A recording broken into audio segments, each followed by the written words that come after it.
Once in a small town, there lived a merchant who was known to be very clever. He was the only one selling grain and rice, which made him powerful because the townspeople had no other option but to buy from him.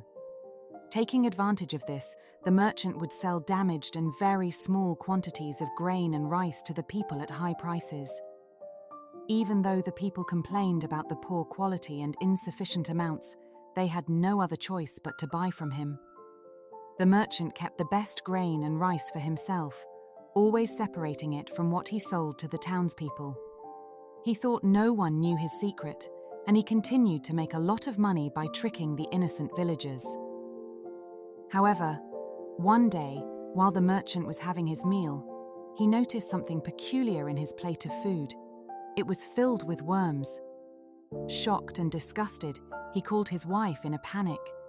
She came rushing to see what was wrong, but she couldn't find anything unusual in the food.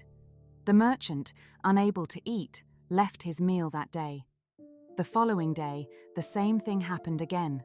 Worms appeared in his food, and it happened for 3 consecutive days, leaving the merchant starving and frightened.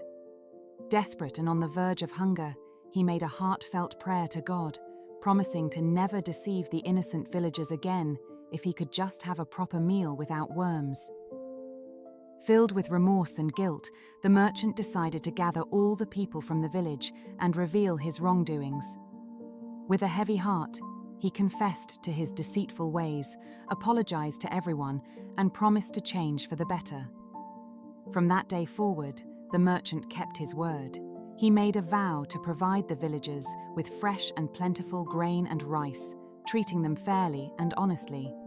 And as he ate his meal that evening, there were no more worms in his food.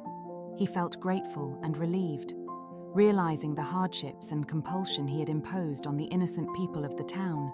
The merchant understood the importance of honesty and kindness. He continued to keep his promise and provided the villagers with good quality grain and rice at fair prices. Over time, the townspeople forgave the merchant for his past actions and started trusting him again. They were pleased with the change, and the merchant found happiness in making things right and bringing joy to the village. The moral of this story is that dishonesty and trickery might seem profitable at first, but in the end, it brings nothing but misery and guilt. Being honest and treating others fairly always leads to a happier and more contented life.